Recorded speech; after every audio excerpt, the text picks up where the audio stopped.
我自己呢，就是要带着一个已经有10年历史的团队转型，所以在这过程当中呢，就是我有一些新旧时代不同的思想的冲击，那这些东西造成我一些矛盾，然后还有思考。如果呢，你跟我有一样是一个团队的管理者，然后呢，你在新的时代底下也想要转型的话，那可能我在这过程当中的一些思考呢，会对你有帮助。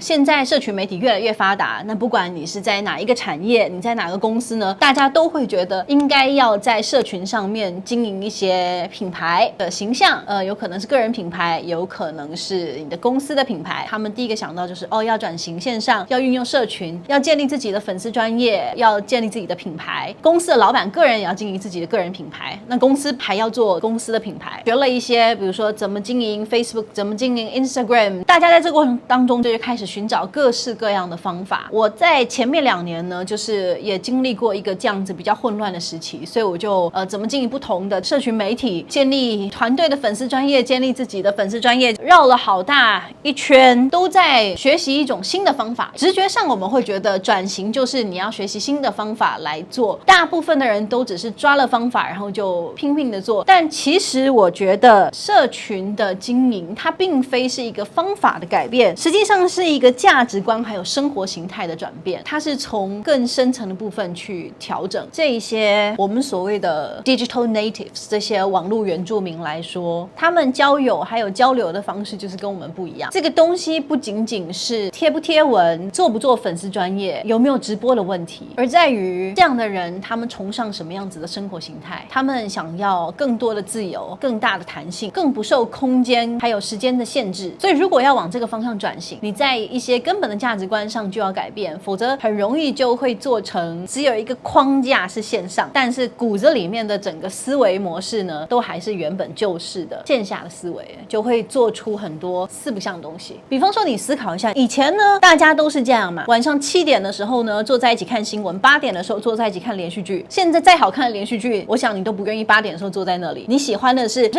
任意一个时间打开 Netflix 或者是爱奇艺，你爱看哪一集就看哪一集，照着自己的这个进度去追，你不愿意再配合这样子的东西。假如一个人的价值观没有改变的话呢，他会用这种线下的观念，他只是觉得就是把它换到线上而已，并没有抓住这一些他们想要的这个弹性，想要的这个自由。因为不同的世代其实追求的东西是不一样的，有些世代追求的是财务上面的保障，人生的成就，有的世代追求的是更符合自己想要的生活模式。他不一定要很有钱，但是他追求某一种属于他自己的生活样态跟生活品质，或者是他追求的是某一种理想的实现，自我价值的实现，再加上成长的过程习惯不同，如果你又用旧的方式去框住他们，让他们感受到很多的限制，没有弹性，也会限制他们的成长跟发展。所以呢，我觉得我自从了解了这个东西之后呢，在转型上，我认为所有的转型都是从根本的价值观上去转型的，而不是只有一种方法的改变。自从我看了 Microsoft 的这个执行长萨提亚纳德拉写的书《刷新未来》之后呢，我就对于转型呢，肯定是从根本的价值观去调整这件事情更加的确定。我觉得这是一个领导者带领团队转型过程当中呢，就是一定要看的书。所以我之后呢，也会想要拍一个影片呢，专门讲这个东西。如果你想要知道的话呢，你可以在下面留言。我觉得呢，这本书就其实给了我很大的信心，也对我的这个转型之路呢，就是更加坚定。还有另外一个在转型当中呢，大家常常遇到的乱象是什么呢？如果你看过一本书叫《富爸爸穷爸爸》的话呢，他在里面有讲到 ESBI 4个象限，知道社群怎么操作，并且有在做的这些人呢，其实他们的思维是比较 S 象限的。可是一个团队的管理者的这个角度呢，其实应该是要用比较 B 象限的思维去看待这个团队。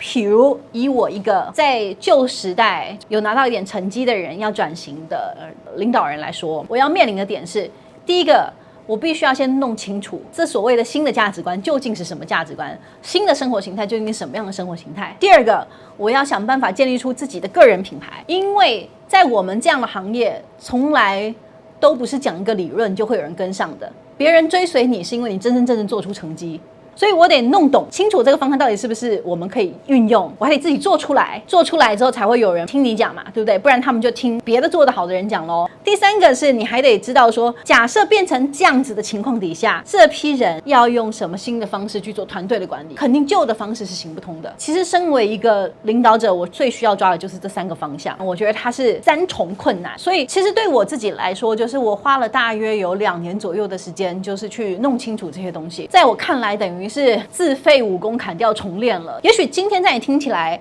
它已经是一个非常明确的方向，可是在一团迷雾里面，我光抓到这个方向就花了非常非常的久。所以如果你有看到这个影片，我觉得其实你真的非常幸运，因为你已经不需要再重新去摸索那些东西。我觉得带一个已经形成的大团队转型，实际上比你重新建构一个团队还要辛苦。重新建构一个东西其实是没有包袱的，但是转型过程当中，每一个人都会因着他过去的经验而有很多不同的意见，这一些意见会形成团队的很多矛盾。这也是为什么我很推荐看《刷新未来》这本书的关系，因为如果这个 Microsoft CEO 都能够把一个有这么多年历史官僚文化的一个公司就是彻底的颠覆的，我觉得这也是给了我很大的信心。那当然这个过程当中，就是我可能做的一些错误的判断，走的一些弯路，还有一些尝试，我都会很真实的就是跟大家分享。那希望呢，我的经验能够帮助到大家，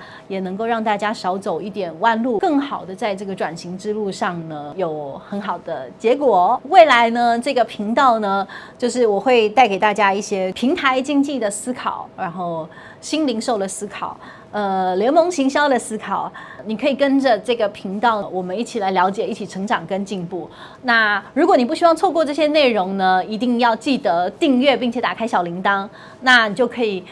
在每一次的这个过程当中呢，听到我自己在这2年所尝试的一些经验。感谢各位的观看，拜拜。